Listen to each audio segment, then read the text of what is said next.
बिस्मिल्लाहिर्रहमानिर्रहीम। अस्सलाम वालेकुम नाज़रीन, आप यूट्यूब चैनल देख रहे हैं। मैं इमरान खान हूँ। सबसे पहले तो आपको मैं ये बता दूं कि आज फिर इमरान खान साहब की जेल में मुलाकात ना करवाने का दिन है। ना करवाने का मैं इसलिए कहता हूँ कि आसिम मुनीर साहब ने जिद पकड़ी हुई है कि मैंने इमरान खान साहब की मुलाकात उनकी बहनों से होने नहीं देनी। वजह यह है कि जब जब इमरान खान साहब से कोई भी मुलाकात करता है तो बाहर जो पैगाम आता है उसके बाद आसिम मुनीर साहब को एक लेवल और नीचे जाना पड़ जाता है। इमरान खान साहब का बयानिया उसका वो मुकाबला कर नहीं पा रहे, इमरान खान साहब का ट्विटर उसका वो मुकाबला कर नहीं पा रहे, इमरान खान साहब की मकबूलियत उसका वो मुकाबला कर नहीं पा रहे, और इमरान खान साहब का जो कद है सियासी एतबार से, जो पाकिस्तान में उनकी इज्जत है, जो उनका एहतराम है, उसका मुकाबला आसिम मुनीर साहब कर नहीं पा रहे। तो अब ये फाउल प्ले है। वो कह रहे हैं कि मैं मुलाकात नहीं होने दूंगा। फैमिली की मुलाकातें भी बंद की हुई हैं, वकला की मुलाकातें भी बंद की हुई हैं, रिश्तेदारों की मुलाकातें भी बंद की हुई हैं। तो आज फिर इमरान खान साहब की बहनें जाएंगी, फिर धरना देंगे, फिर रात को मार कुटाई करेंगे, फिर लोगों को गिरफ्तार करेंगे, फिर दुनिया को तमाशा दिखाएंगे और फिर एक दर्जा और नीचे चले जाएंगे। याद रखिएगा, ये सारा कुछ आज जो लोग कर रहे हैं इनके साथ भी कल होगा। मैं आपको उस वक्त याद दिलाऊंगा कि मैंने आपको कहा था कि इनके साथ ये होगा, तो फिर देखिएगा आप इनके साथ होता हुआ हम आपको वो भी रिपोर्ट करेंगे इंशाल्लाह। अब नाज़रीन, असदुल्ला खान साहब हैं, बड़े अच्छे जर्नलिस्ट हैं, मैंने इनके साथ काफ़ी काम भी किया है, मेरे कुलीग भी रहे। इन्होंने एक खबर दी है, खबर बड़ी तशवीशनाक है। खबर है इमरान खान साहब के हवाले से। असदुल्ला खान साहब ने खबर दी, इमरान खान साहब की दाई आंख में CRVO नामी एक बीमारी की तशखीस हुई है। ये जो CRVO नामी बीमारी, इसको आप अगर गूगल पर सर्च कर लें तो आपके सामने ये सारा खुल जाएगा कि आंख की बीमारी के हवाले से इसके ऊपर बहुत सारे रिसर्च पेपर्स पड़े हुए हैं और ये आपको पता भी चल जाएगा ये कितनी अहम बीमारी है और ये कोई छोटी बात नहीं है। अब वो ये बताते हैं कि इनकी दाईं आंख में, इमरान खान साहब की वेन में एक ब्लॉकेज आ गया है। इसका साइड इफेक्ट ये है कि अगर उन्हें प्रॉपर इलाज इमरान खान साहब को नहीं मिलता तो इस सूरत में उनकी जो देखने की सलाहियत है दाईं आंख से, या उनकी जो बीनाई है, वो मुतासर हो सकती है। पिम्स अस्पताल के डॉक्टर जाते हैं सरकारी, और जो जाके इमरान खान साहब को देखते रहते हैं। अब इस सिलसिले में पिम्स अस्पताल के डॉक्टरों ने 3 विजिट्स किए हैं अडियाला जेल के। 16 तारीख को, जनवरी की 16 तारीख को, ये जो महीना चल रहा है, 19 तारीख को जनवरी की और 21 तारीख को जनवरी की, ये 3 विजिट किए हैं। जेल इंतजामिया का इसरार है कि इलाज यहीं किया जाए, जेल के अंदर। अब जेल इंतजामिया की क्या औकात है? इमरान खान साहब कहते हैं जेल को एक कर्नल कंट्रोल करता है, और वो कर्नल कंट्रोल होता है आसिम मुनीर साहब से। सीधी बात यह है कि पाकिस्तान की मिलिट्री एस्टेब्लिशमेंट कहती है कि इमरान खान को हमने जेल की 4 दीवारी से बाहर नहीं निकालना। 2 साल हो गए इमरान खान साहब जेल से बाहर तो निकले ही नहीं। अब वो बजिद है कि जेल के अंदर ही इमरान खान साहब की आंख का इलाज करो। अच्छा, एक बात याद रखिएगा कि इमरान खान साहब ने किसी किस्म की किसी बीमारी का बहाना नहीं बनाया। उनके ऊपर बहुत मुश्किल वक्त आया, इसके बावजूद उन्होंने बीमार होने से इनकार किया। उनके साथ प्रॉब्लम्स हुए, बाद औक़ात उनका वजन कम हुआ और ये रिपोर्ट भी होता रहा, लेकिन इमरान खान साहब ने कहा नहीं, मैं बिल्कुल ठीक हूं, मैं मुकाबला करूंगा। अब उनकी आंख के अंदर एक प्रॉब्लम पैदा हो गई है और उनकी बीनाई मुतासर होने का खतरा है। पिम्स अस्पताल से डॉक्टर्स 3 मरतबा हार चुके हैं, 16 जनवरी, 19 जनवरी और 21 जनवरी को। जेल इंतजामिया यानी मिलिट्री एस्टेब्लिशमेंट, उनका पैगाम यह है कि इलाज यहीं पे जेल के अंदर किया जाए, जबकि डॉक्टर आरिफ है, उन्होंने लिखकर दे दिया है कि इनका इलाज यहां पे नहीं हो सकता, उन्हें ऑपरेशन थिएटर ले जाना पड़ेगा जहां पे सारी सहूलियात और डॉक्टर्स मौजूद होंगे। 3 इंजेक्शन लगने हैं उन्हें। डॉक्टर के मुताबिक मामला इंतहाई हसास नौयत का है, और अगर बगैर तवज्जो दिए और पूरा मुआयना किए उन्हें यहां जेल में ट्रीटमेंट दे दूं तो कल को इमरान खान साहब को या उनकी आंख को कोई नुकसान पहुंच जाए तो यह मेरे जिम्मे आ जाएगा। इसलिए हम ये रिस्क नहीं ले सकते कि उन्हें यहां पे जेल में ट्रीटमेंट दी जाए। ये है जनाब वो मामला जो असदुल्ला खान साहब ने रिपोर्ट किया है, और ये बड़ी तशवीशनाक बात है।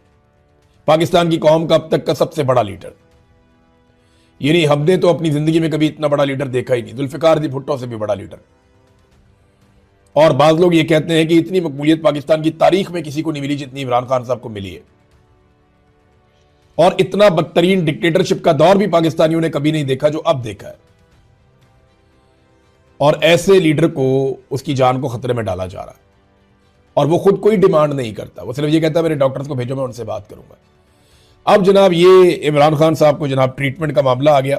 देखना यह है कि इमरान खान साहब को कैसे ये निकालते हैं अस्पताल से, कैसे ये जेल से निकालकर अस्पताल लेकर जाते हैं और कैसे अस्पताल से निकालकर जेल लेकर जाते हैं। अब ये सूरत हाल भी हुकूमत के लिए एक नई सिचुएशन है, लेकिन ये बहुत ढीठ लोग हैं, इन्हें इस बात से कोई फर्क नहीं पड़ता कोई जीता या मरता है। और इमरान खान साहब के बारे में तो ये बहुत ही जालिम है। अब नादरीन, जो वादिय तीरा वाला मामला है वो एस्टेब्लिशमेंट के गले की हड्डी तो बन गया, मुसीबत उन्हें पड़ गई। और मैं अभी आपके सामने कुछ चीज़ें रखूंगा जहां से साबित हो जाएगा कि ये ऑपरेशन हो रहा था और जो इनखला है वो वफाकी हुकूमत और पाकिस्तान की एस्टेब्लिशमेंट ने मिलकर करवाया। यानी कोर कमांडर के ऊपर और IGFC के ऊपर इल्जाम है कि इन लोगों ने वहां से इनखला करवाया। लेकिन चंद चीजें आप याद करें गुज़िश्ता चंद दिनों में जो होती रही। नंबर 1, सूबाई हुकूमत रोजाना ये कहती रही कि ये जबरदस्ती का इनखला है, इसको बंद किया जाए, जबकि वफाकी हुकूमत कहती रही कि हम हर सूरत में ऑपरेशन करेंगे। ये कितना क्लियर हो गया मामला, आप बयानात सारे निकाल कर देख लें। ये एक दिन पहले की कहानी है कि इन्होंने यू टर्न लिया वापस।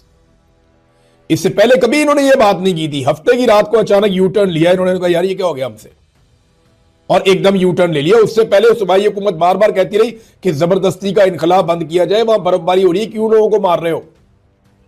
और सेम टाइम में वफाकी हुकूमत और एस्टेब्लिशमेंट और DGI-SPR ऑपरेशन के लिए कहते रहे कि हम ऑपरेशन करेंगे, हर हाल में करेंगे, जो मर्जी हो जाए। वो ऑपरेशन का ऐलान करते रहे।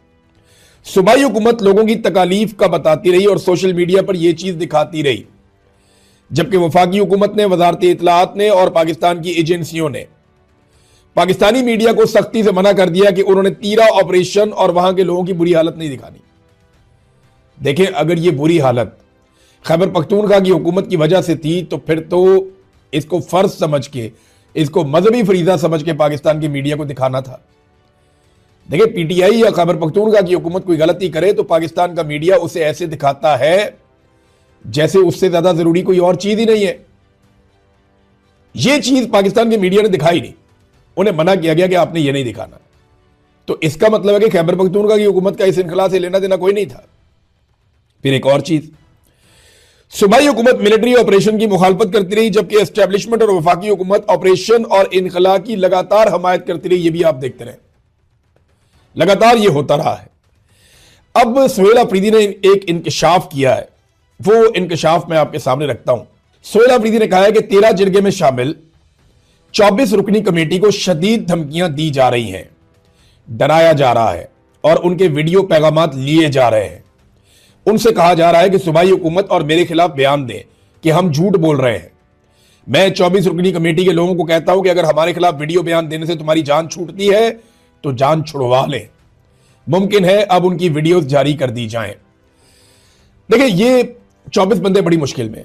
अब इन्हें कहा जाएगा कि आप ये सारा कुछ डालें सूबाई हुकूमत के खाते में कि जनाब ये जिम्मेदार हैं, ये झूठ बोल रहे हैं, हमें तो जनाब कोई इनखला का नहीं कहा गया, हमने खुद ही कर दिया, या जो भी है।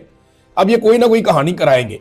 नाज़रीन, खबरें हैं मेरे पास और भी, लेकिन मैं सामने रखूं। बिलावल ने एक स्टेटमेंट दिया है और ये स्टेटमेंट तो बड़ा अजीबोगरीब स्टेटमेंट है।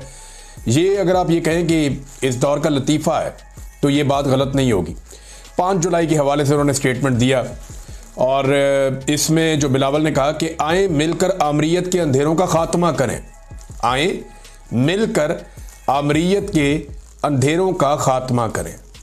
ये बिलावल कैसे कह सकता है भाई? बिलावल तो ये नहीं कह सकता आज के दौर में, क्योंकि ये तो आमरीयत की पैदावार और उसका रखवाला बना हुआ है। बिलावल तो अपनी सियासत को, अपनी जमात की सियासत को वहीं ले गया जहां पे इसके नाना जुल्फ़िकार अली भुट्टो ने आगाज़ किया था।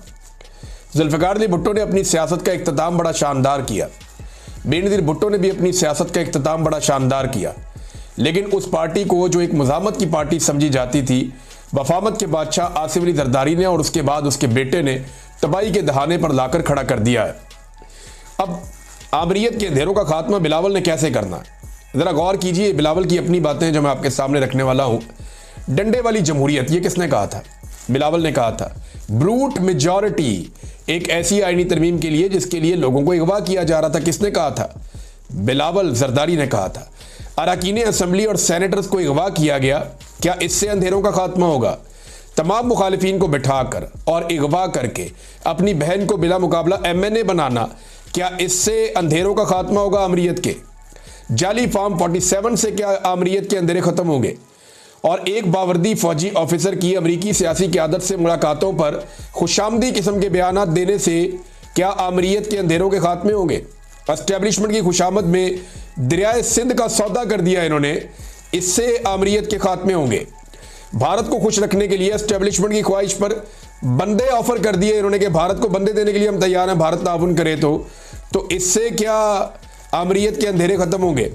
आर्मी चीफ जनरल बाजवा के हुक्म पर सियासी इकट्ठ बनाकर मुंतखब हुकूमत को गिराया, क्या इससे इन्होंने आमरीयत के अंधेरे खत्म करने थे?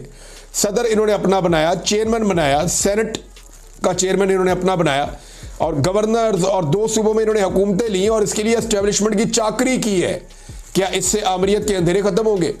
हाइब्रिड मॉडल का काबरे फखर हिस्सा बने ये कि अब जो हाइब्रिड मॉडल है, जिसको खुद मौजूदा वज़रा खुद कहते हैं कि हाइब्रिड मॉडल पाकिस्तान में एक चल रहा है, तो ये काबिल फखर हिस्सा है बिलावल और उसकी जमात। तो ये आमरीयत खत्म करेंगे। इस वक्त अगर आमरीयत की गोद में बैठने की जंग चल रही है तो वो मरियम नवाज और बिलावल के बीच में चल रही है। जूते पॉलिश करने का अगर मुकाबला चल रहा है तो जरदारी और शहबाज शरीफ और नवाज शरीफ के बीच में चल रहा है।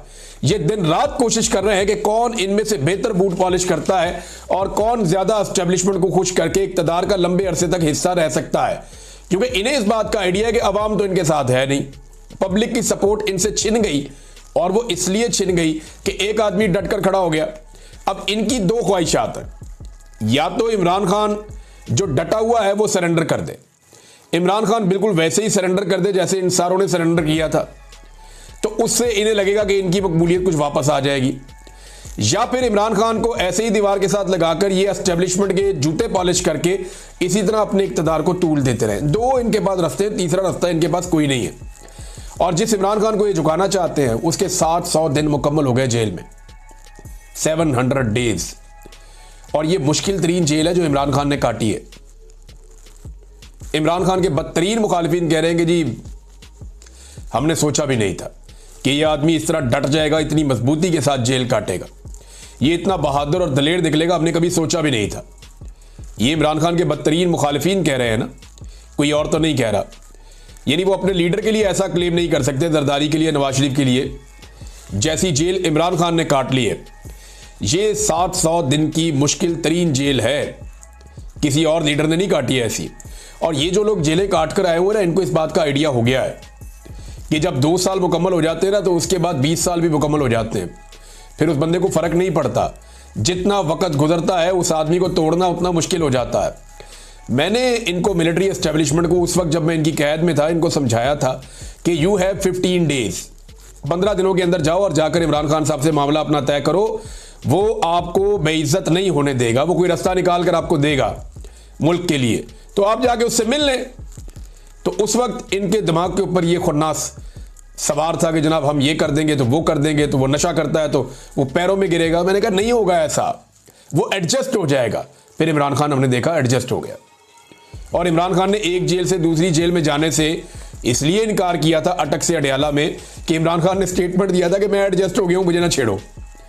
अब वो आदमी पूरी तरह एडजस्ट हो गया, अब उसे आज़ादी चाहिए, उसे कैद से रिहाई नहीं चाहिए। रिहाई में और आज़ादी में बहुत फ़र्क है। मैं जब कैद में था तो मैं अपने रब से इज्जत वाली आज़ादी मांगता था, रिहाई नहीं मांगता था कि मुझे आज़ादी के साथ बोलने की तौफीक दे। मैं आज भी बोल रहा हूं, देखे मेरे रब ने मेरा दिमाग आज़ाद रखा। इमरान खान को रिहाई नहीं चाहिए, इमरान खान को आज़ादी चाहिए। वो आज़ादी मांग रहा है और वो ये कहता है कि अगर मुझे कैद रखना है तो मैं इसके लिए राजी हूं, लेकिन गुलामी में मैं नहीं रह सकता, गुलामी में नहीं रहूंगा। अब इमरान खान साहब को जेल में डालने वाले इस लेवल की जेल क्या काट सकते हैं? मैं सच बताऊं तो एस्टेब्लिशमेंट के जो करता धरता है सारे, या जितने भी मौजूदा लोग हैं, सारे रल के भी नहीं कर सकते। ये 7 दिन की जेल ऐसी नहीं काट सकते जैसी इमरान खान साहब ने 700 दिन की काट ली है। अभी भी होश के नाखून लें, इमरान खान से जाकर माफी मांगे। पाकिस्तान के हालात जो है वो खराब होते जा रहे हैं। वजीरिस्तान के बाद खैबर में लोग निकले, वहां पे एक जरगा हुआ है, बहुत बड़ी तादाद में लोग इकट्ठे हुए, तस्वीर मेरे सामने मौजूद हैं। और मैं इन्हें देख रहा था कि ना सिर्फ इससे पहले यही मनाजिर हमने देखे वजीरिस्तान में, अब उसी तरह के मनाजिर हम खैबर में देख रहे हैं। लोग ड्रोन हमलों के खिलाफ बाहर आ गए हैं, लोग मुमकिन फौजी ऑपरेशन के खिलाफ निकल आए हैं, और लोगों को इस बात का आइडिया भी हो गया है कि फाटा को वापस अगर वफाक ले गया तो वो बड़ी तबाही फेरेगा, क्योंकि जो वफाक में जमातें बैठी हुई हैं वो तो जमातें ही नहीं है, उनके पास तो यहाँ का मैंडेट ही नहीं है। तो वो जमातें तो कर देंगी एस्टेब्लिशमेंट के हवाले, और पाकिस्तान में जो भी चीज़ एस्टेब्लिशमेंट के हवाले हुई है उस चीज़ का बेड़ा गर्क ही हुआ है, उसका बचा कुछ नहीं। लिहाजा वहाँ पे भी मुमकिन फौजी ऑपरेशन के खिलाफ लोग निकल आए। और लोगों का कहना बड़ा सादा है। लोग एक ही बात कहते हैं, जनाब हमारे यहाँ पे मादनियात हैं, हमारे यहाँ पे कुदरती वसाइल हैं, उसके ऊपर पाकिस्तान की एस्टेब्लिशमेंट की और आलमी एस्टेब्लिशमेंट की नज़र है, तो इसलिए हमारे यहाँ पे दहशतगर्दी पहले भिजवाई जाती है, फिर ऑपरेशन करवाए जाते हैं, और इस बुनियाद के ऊपर हमें दीवार के साथ लगाया जाता है। ये वहाँ के लोगों का मौक़िफ़ है। मंजूर पश्तीन से पूछे, वो आपको यही बात बताएगा। खैबर पख्तूनख्वा के बहुत सारे अरकान असम्बली हैं जो इन इलाकों से ताल्लुक़ रखते हैं, उनसे पूछे, वो आपको यही बात बताएंगे। जो मकामी लोग हैं उनसे आप पूछें। मुझे इस्लामाबाद हाई कोर्ट में एक लॉयर मुझे आकर मिले, उनका ताल्लुक़ भी एक एजेंसी से था। एजेंसी मीन्स ये जो एजेंसीज वाले एरिया हैं, फाटा से था। उन्होंने मुझे आकर कहा, जी हमारे इलाके में जो सबसे बड़ा हमारा दुश्मन है ना इमरान भाई, मैं आपको वो दिखाना चाहता हूँ। मैंने कहा जी दिखाएं दुश्मन। तो उन्होंने मुझे एक थैली दिखाई, उसके अंदर कुछ पत्थर और कुछ चीज़ें पड़ी हुई थी। उन्होंने कहा जी ये हमारा दुश्मन है, ये दुश्मन है हमारा। मैंने कहा यार हद हो गई, आपके वहाँ दहशतगर्दी हो रही है, आपके वहाँ ऑपरेशन की बातें हो रही हैं, आपके वहाँ पे बड़ी मुश्किल सूरत हाल है, और आप कह रहे हैं ये पत्थर के टुकड़े और ये चीज़ें आपके दुश्मन है। उन्होंने कहा जी ये वो मिनरल्स हैं जो हमारे इलाके से निकलते हैं, और ये हैं हमारे दुश्मन। जब ये हमारे इलाके से निकलते हैं ना, तो इन पे कब्जा करने के लिए एस्टेब्लिशमेंट जो है वो पर तोड़ती है। तो इन पर कब्जा करने के लिए एस्टेब्लिशमेंट जो है वो फैसला कर लेती है, और फिर उस फैसले के लिए कुछ भी हो जाता है। यानी कभी तालिबान आ जाते हैं, कभी ऑपरेशन आ जाता है, कभी कुछ और आ जाता है। तो उस आदमी का सोचना ये था कि इन वसाइल पर कब्जा करने के लिए उनके इलाकों में बाय डिजाइन ऑपरेशन किए जाते हैं। गुड तालिबान की आपने सुनी होगी टर्मिनोलॉजी, बड़े लंबे अरसे से आप सुन रहे होंगे। अली अमीन गंडापुर ने आर्मी चीफ के सामने भी ये मामला उठाया कि यार बस कर दें अब गुड तालिबान वाला मामला। ये गुड तालिबान जो हैं ये अब जनूबी खैबर पख्तूनख्वा के ज़िला में मेन सड़कों पर रोज़ाना शाम को आ जाते हैं। DI खान से आने वाली जो सी पैक रोड है उसके ऊपर आ जाते हैं, वहाँ पे आगे रोड बंद कर देते हैं, लोगों को लुटमार करते हैं। जो पहाड़पुर का इलाका है वहाँ पे इनकी अक्सरियत है। तो ये बड़ा जुल्म वाली सूरत हाल है, और इसके खिलाफ अब खैबर पख्तूनख्वा की आवाम खुद से निकलना शुरू हो गई है। किसी पॉलिटिकल पार्टी का झंडा नहीं था, मुझे तो पासून वाले भी नज़र नहीं आए, उनके सफ़ेद झंडे होते हैं वो भी नहीं आए। लेकिन मंजूर पश्तीन से आप पूछे, बाकी लोगों से आप पूछे, वो यही कहते हैं कि हमारे लोगों का खून बहाया जाता है सिर्फ डॉलर कमाने के लिए और हमारी मादनियात और वसाइल पे कब्जा करने के लिए, दूसरी और कोई वजह नहीं है।